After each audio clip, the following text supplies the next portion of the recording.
नमस्कार and welcome to defence recording. मेरा नाम है अभय। दोस्तों, इजराइल एक ऐसा कंट्री जो साइज में भले ही काफ़ी छोटा हो, अगर आप वर्ल्ड मैप में देखोगे ना तो एक पॉइंटेड सा दिखाई देगा। यार 5-6 इजराइल तुम्हारे यूपी में आ जाएंगे। पॉपुलेशन इनकी 92 लाख, मतलब काफ़ी कम पॉपुलेशन। लेकिन रुको भैया, टेक्नोलॉजी में दोस्तों ये लोग नंबर 1 है। झंडा गाड़ दिया टेक्नोलॉजी में इन्होंने। चाहे आप स्टार्टअप्स ले, भर भर के स्टार्टअप्स मिलेंगे यहाँ पे दोस्तों इजराइल में। डिफेंस में ले लो आप इनका एंटी मिसाइल सिस्टम आयरन डोम ले लो, चाहे आप एरो 1 एरो 2। यार इन्होंने तो अपने कंट्री को मिसाइल शील्ड्स बना दिया है। और आप ड्रोन में ले लो, इनके पास एक से एक ड्रोन है। इंडिया खुद इनसे ड्रोन लीज पे लेता है। एंटी ड्रोन सिस्टम ले लो, साइबर टेक्नोलॉजी में ले लो दोस्तों। यूएस ऐसा कंट्री जो टेक्नोलॉजी इतना एडवांसमेंट है, वो खुद इजराइल से असिस्ट करता है दोस्तों। अभी यूएस भी इनका आयरन डोम सिस्टम बना के यूज़ कर रहा है। अब समझो कि दे आर टेक्नोलॉजिकल जेंट। ये लोग मिडिल ईस्ट के ना सिलिकॉन वैली माने जाते हैं टेक स्टार्टअप में। दोस्तों, इजराइल जो है वो दुनिया का 8वां सबसे पावरफुल देश है, one of the safest country in the world है। ये मैं ऐसे नहीं बोल रहा दोस्तों, अगर आप इजराइल की तरफ एक आंख भी करोगे ना, कुछ गलत करने का सोचोगे भी ना, तो इनका एक एजेंसी है, इंटेलिजेंस एजेंसी मोसाद। दोस्तों, दुनिया में इसे नंबर 1 माना जाता है। आपके सोचने से पहले आपको ख़त्म कर देगा ये। दोस्तों, मैं ऐसे नहीं बोल रहा हूँ। ये बात है 1972 की, जब पैलेस्टीन के कुछ टेररिस्ट ने इनके ओलंपिक्स के 11 खिलाड़ी को जर्मनी के मुनीच में मार दिया था। इनके प्राइम मिनिस्टर हर एक खिलाड़ी के पर्सनली अपने घर गए और उन्हें चिंता मत कीजिए, जो भी शामिल है ना बख्शा नहीं जाएगा उसको। दोस्तों, 16 साल के अंदर जो भी शामिल था, दुनिया के कोने कोने से ढूंढ कर मोसाद ने सबको ख़त्म कर दिया। ये है मोसाद की खबर। दोस्तों, 1976 में क्या हुआ था कि युगांडा के अंदर टेररिस्ट ने इनके 54 सिटीजन को बंधक बना लिया था, और वो लोग इजराइल से नेगोशिएट कुछ करना चाहते थे। इजराइल तो भैया इजराइल है, नो नेगोशिएशन। ये लोग चुपचाप रहे दोस्तों।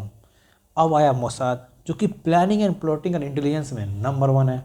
ये लोग ऐसा धांसुर प्लान बनाए दोस्तों, रातों रात युगांडा के अंदर गए हैं, अपने 54 सिटीजन को सेफली वापस लेके आ गए दोस्तों। Army training is must in Israel. Man के लिए 3 साल और वुमेन के लिए 2 साल। आपको ये करना ही करना है, आप स्किप नहीं कर सकते हो। 92 लाख में से 35 लाख तो इनकी आर्मी ही है। इजराइल को ना silicon valley of middle east और टेक स्टार्टअप में ना भरा पड़ा बन गया। ये ऐसे ही नहीं दोस्तों, ये लोग क्या बोलते हैं, अगर आपके पास कोई आइडिया है तो आइडिया लेके आप मेरे पास आओ, इनके पास आइडिया लेके जाओ। अगर आपका आइडिया इनको पसंद आ गया ना, ये आपको रुपया देंगे और बोलेंगे इसके बाद इस रुपये को आप लगाओ, हमारे इस गवर्नमेंट कंपनी में लगाओ। अगर आपका आइडिया सक्सेसफुल हो गया ना, तो आपके प्रोडक्ट्स को पहले अपने पूरे कंट्री में डिस्ट्रीब्यूट करवा देंगे, सबको यूज करने के लिए देंगे। अगर सक्सेसफुल रहा तो ये लोग मल्टीनेशनल कंपनी को बुलाते हैं और ये बोल, देखो हम ऐसा प्रोडक्ट हमने बनाया है, हमने ऑलरेडी इसको टेस्ट कर लिया है, आप बताओ इसे कितने में लोगे। उसके बाद ये लोग क्या करते हैं कि इसे पूरे वर्ल्ड में ना लाइसेंस आउट कर देते हैं। देखो, कंट्री काफ़ी छोटा है, खुद तो सारा प्रोडक्ट यूज़ कर नहीं सकता है। मार्केटिंग में भी ये लोग नंबर 1 है। अगर आपका आइडिया फेल हो गया ना, कोई टेंशन की बात नहीं है, आपको रुपये वापस नहीं देने हैं। ये लोग बोलते हैं कम अगेन, फिर से कुछ नया आइडिया लेके आओ। कुछ अगर फिर से उनको आपका आइडिया पसंद आएगा, फिर से रुपया लगाएंगे ये लोग।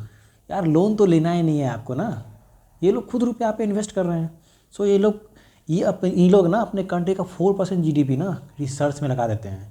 इनके यहाँ एडवांस टेक्नोलॉजिकल पार्क्स मिल जाएंगे आपको दोस्तों। बात करेंगे 6 डे वॉर ऑफ इजराइल, जिसने दुनिया को ये बता दिया ना कि भैया इजराइल से मत टकराना। दोस्तों, इजराइल जो है 1948 में आज़ाद हुआ था। इसके बाद से ही इन पे लगातार अटैक होते ही गए। छोटे मोटे मिलिट्री एस्केलेशन तो हो ही रहे थे इन पे। इनको कोई रिकॉग्नाइज ही नहीं करा था अरब्स कंट्री में।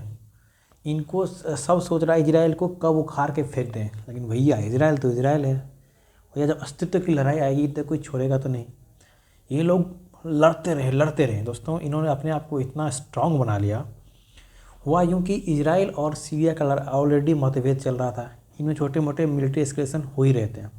बीच में आग में घी आके डाल दे रहा है यूएसएसआर। उसने ये आके बोल दिया सीरिया को कि भैया इजराइल तुम पे अटैक करने वाला है 1 महीने के बाद।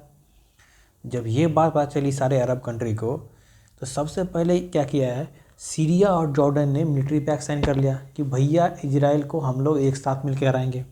फिर इजिप्ट आ गया, इराक वो भी आ गया, ये लोग एक पैक्ट बना लिए। सारे कंट्रियों ने मिलकर जॉर्डन को एक एयरबेस बनाया। जॉर्डन में आपका इराक हो गया, सीरिया हो गया, इस सारी एयरफोर्स वहाँ के इकट्ठा हुई थी। ये लोग सोच रहे थे कि यहीं से हम लोग इजराइल पे अटैक करेंगे। दोस्तों मोसाद तो अपने इंटेलिजेंस और स्ट्रेटजी के लिए जाना जाता है। मोसाद वालों ने पता लगा लिया कि ऐसा सी बात है, ये सब मिलके हम पे अटैक करने वाले हैं। दोस्तों उस समय इजराइल के पास सेना भी काफ़ी कम था, टैंक्स कम थे इनके पास, एयरक्राफ्ट्स कम थे इनके पास। तो यहाँ काम आई इजराइल की प्लानिंग और स्ट्रेटजी, जिसमें ये लोग नंबर 1 है।